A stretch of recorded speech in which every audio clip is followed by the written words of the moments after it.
Saya mohon izin diberi waktu lebih awal untuk menyampaikan tentang hukum, menyampaikan atau mengatakan Muhammad itu adalah Allah.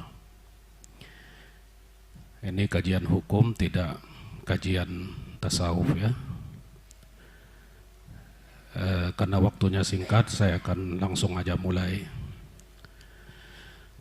Saya akan memulainya ini dari apa yang ada di Al-Quran, bahwa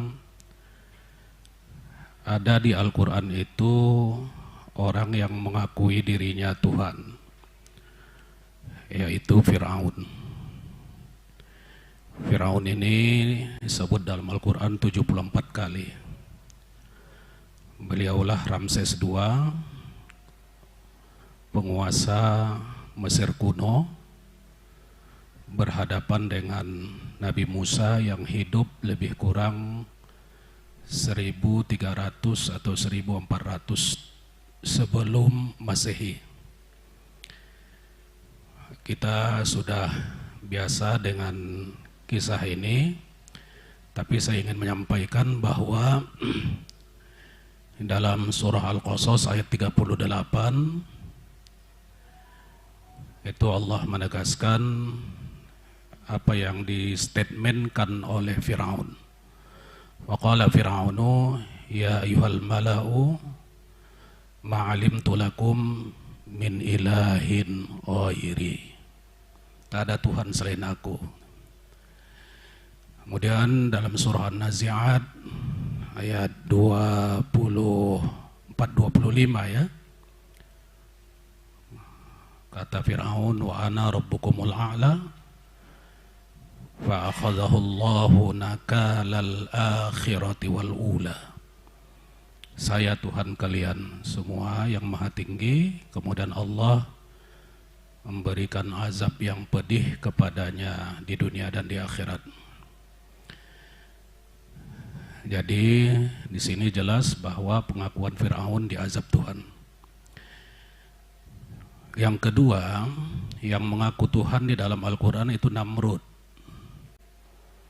Kalau Namrud ini, kalau kita baca sejarahnya, beliau adalah cicit daripada Nabi Nuh alaihi salam, yang dalam bahasa Ibrani Namrud ini disebut dengan Marat, artinya sendiri tapi menunjukkan pembangkangan. Beliaulah raja Babilonia yang semasa dengan Nabi Ibrahim, lebih kurang hidup 2000 tahun sebelum Masehi. Dia, kalau Babilonia ini awalnya kerajaan kecil, kemudian besar, dan menjadikan Namrud sebagai raja besar, yang kalau orang ketemu dengan dia, maka dia akan menanyakan siapa Tuhan. Kalau tidak mengaku atau tidak mengakuinya bahwa Namrud itu Tuhan, maka tidak akan mendapatkan apa-apa. Itulah yang disebutkan Al-Quran di dalam surah Al-Baqarah ayat 258. Alam tara ilal ladzi hajja Ibrahim fi rabbih an atahu Allahul mulk idz qala Ibrahim rabbiyal ladzi yuhyi wa yumit qala ana uhyi wa umit qala Ibrahim fa inna Allaha ya'ti bisyamsi minal masyriqi fa'ti biha minal maghrib fa buhital ladzi kafar wallahu la yahdil qawma zalimin. Al-Baqarah ayat 258. Jadi yang mengaku diri Tuhan dalam Al-Quran itu satu Fir'aun, satu lagi Namrud. Nanti kita akan lihat dari sisi fikih statement Al-Quran ini. Yang kedua, dalam Al-Quran ada juga orang yang mengakui orang lain sebagai Tuhan, bukan dirinya. Itulah yang berhubungan dengan kasus Nabi Isa alaihi salam, Al-Masih. Jadi di Nasrani itu ada aliran Ya'qubiyah, ada aliran Malkaniyah atau Malkiniyah, itu berpendapat bahwa zat Allah itu masuk ke dalam Nabi Isa, sehingga Nabi Isa itu mereka klaim akui sebagai Tuhan. Ini dekat dengan teori Ittihad, dekat dengan teori Hulul, dekat dengan teori Wahdatul Wujud. Nah, terus apa kata Al-Quran berhubungan dengan ini? Itu tegas di dalam surah Al-Ma'idah ayat 72. Laqad kafaral ladzina qalu innallaha huwal masih ibnu Maryam. Sungguh kafirlah orang yang mengatakan bahwa Allah itu Al-Masih anak Maryam. Ini pernyataan dari Al-Quran ya. Jadi kalau ada orang yang mengakui Nabi Isa itu Allah, dekat lini kepada Muhammad Allah gitu. Itu bahasa Al-Quran, laqad kafaral ladzina qalu innallaha huwal masih ibnu Maryam. Baru, tapi ini kemudian dibantah sendiri oleh Nabi Isa di dalam surah yang sama. Qala al-masihu ya bani Israil a'budullaha rabbi wa rabbakum. Jadi Nabi Isa tidak mau menjustifikasi bahwa dirinya dianggap Allah atau Tuhan. Nah, itu yang kedua juga. Kemudian ada juga orang yang diakui Tuhan di dalam Al-Quran oleh orang lain, yaitu Uzair, atau dalam bahasa Yahudinya namanya Izra. Orang Madinah menyebutnya dengan Uzair. Kalau Ibnu Katsir mengatakan bahwa Uzair ini hidup masa Nabi Zakaria atau Yahya, ya, antara Nabi Zakaria dan Yahya dengan Nabi Daud dan Nabi Sulaiman. Itu kalau saya perhatikan tidak pasti jaraknya, karena kalau Nabi Zakaria itu kan 90 tahun sebelum Masehi. Kalau Nabi Daud itu kan lebih kurang 1000 tahun sebelum Masehi. Jadi di situ dia ada. Nah, Uzair ini memang kata Ibnu Katsir adalah salah seorang nabi dari Bani Israel. Kenapa dia sampai diklaim oleh Yahudi sebagai anak Tuhan? Karena dia hafal Taurat melebihi Nabi Musa. Jadi kalau dalam sejarah dikatakan Nabi Musa tidak hafal Taurat seperti hafalnya Uzair. Kemudian Uzair ini juga diriwayatkan sudah pernah mati 100 tahun, kemudian dia hidup lagi. Nah, ketika dia hidup lagi, dia lupa Taurat itu. Kemudian dia berdoa kepada Tuhan, hafal lagi dia Tauratnya. Sehingga orang Yahudi mengklaim dia sebagai anak Tuhan. Memang di dalam ayat itu, surah Taubah ayat 30 itu ya, ada dua yang diklaim di situ anak Tuhan. Satu Al-Masih, satu lagi Uzair. Itulah dalam Al-Quran sebut Allah, a'udzubillahi minasyaitonir rajim, wa qalatil yahudu Uzairun ibnullah wa qalatin nasara Al-Masih ibnullah. Zalika qawluhum bi afwahihim yudahi'una qawlal ladzina kafaru. Yudahi'una qawlal ladzina kafaru. Jadi dia memang perkataan orang kafir menurut Al-Quran. Qatalahumullahu anna yufakun. Nah, ini nanti dalam konteks nahinya dalam fikih bisa kita pahami apa maksudnya itu. Itu yang kedua. Jadi ada yang mengaku Tuhan, ada yang mengaku orang lain Tuhan, semuanya dilaknat, dicerca, dicela oleh Al-Quran. Terus kalau kita sedikit menyinggung tentang teori ittihad, ini sudah biasa, para asatis sudah biasa ini.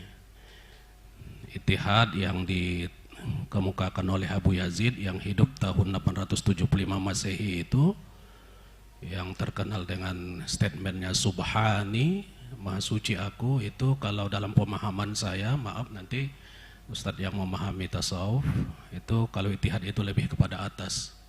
Di ketika seorang fana, dia mengatakan ittihad. Kalau hulul itu Al-Hallaj 866 Masehi itu dia lebih ke bawah, meskipun itu lebih kurang ya. Ke bawah artinya ketika Allah masuk ke dalam diri seseorang itu hulul, tapi kalau naik ke atas itu namanya ittihad. Tapi ini berbalik-balik sama saja, lebih kurang. Baru kemudian Ibnu Arabi itu wahdatul wujud, yang mengatakan bahwa esensi alam ini satu, yaitu Allah, ya kan? Antara matahari dengan cahaya tidak bisa dipisahkan. Ini adalah, saya melihat ini ya Ibnu Arabi ya, dengan Futuhul Makkiyahnya itu, yang menulis lebih dari 400 buku karyanya itu. Ini satohat kalau saya melihat, ucapan-ucapan yang ganjil yang kita tinjau nanti dari sisi fikih, sehingga kita sampai kepada kesimpulan. Jadi ada Fir'aun, ada Namrud, ada Al-Masih, ada Uzair, kemudian ada teori-teori tentang kesatuan manusia dengan Tuhan.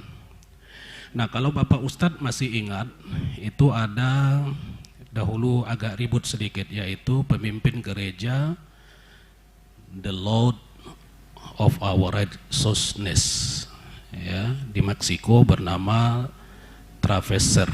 Tahun 2000 beliau mengaku dirinya Tuhan dan akan memprediksi kiamat ketika itu tahun 2007, dan tak jadi kiamat, tapi dia kiamat pada tahun 2008 karena dia ditangkap polisi karena kasus pelecehan seksual kepada anak di bawah umur. Setahun kemudian kiamat dia, Ustaz Nasir, ditangkap polisi.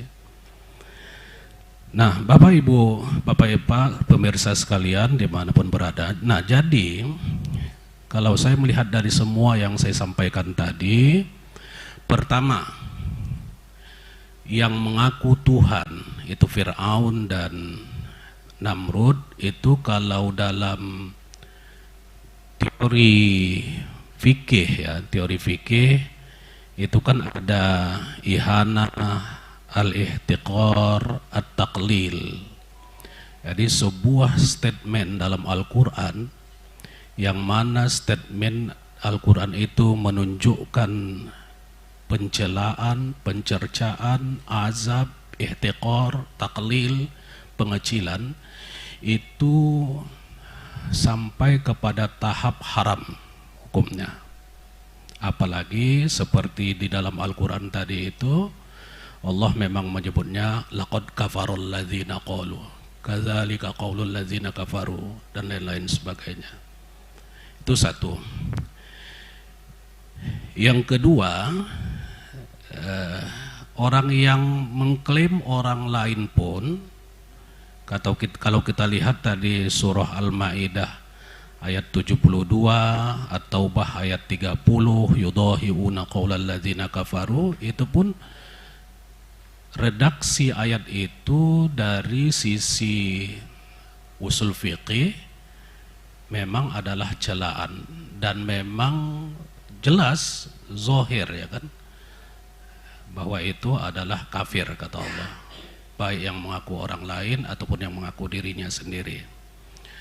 Terus terkait dengan, tapi ini tidak kajian tasawuf, terkait dengan teori-teori ittihad, hulul, kemudian wahdatul wujud yang kita sebutkan tadi itu, saya izin kalau menyampaikan kepada kita, kalau saya melihat itu satohat, kemudian itu mungkin bisa kita diskusikan nanti. Saya melihat itu subhat, sekecil-kecilnya subhat. Nah, kalau kita merujuk kepada hadis Bukhari Muslim, famanittaqas subhat faqad istabara li dinihi wa irdihi wa man waqa'a fi subhat waqa'a fil harami. Jadi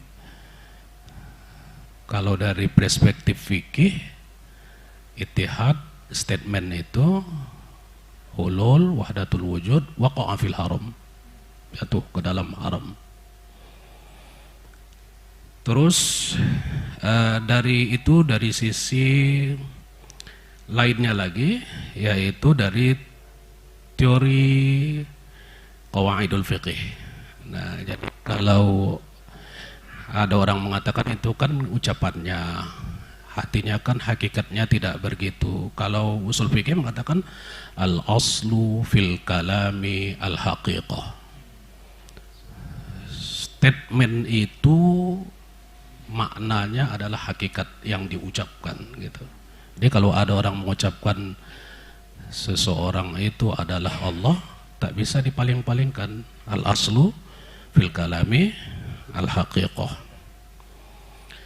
Nah, kemudian dorornya lagi, yutahammalud dororul khas lidaf'id dororil am, ya kan? Jadi lebih kita jaga kemaslahatan umum daripada kemaslahatan pribadi. Jangan karena kita ingin membela seseorang, kiamat umat banyak, kira-kira begitu. Apalagi kaidah yang sering kita baca, darul mafasid muqaddam ala jalbil masalih, itu sudah populer kali lah, ya. Dari sini pun kita bisa menyimpulkan bahwa hukum daripada menyampaikan Muhammad itu adalah Allah bertentangan dengan kaidah ini.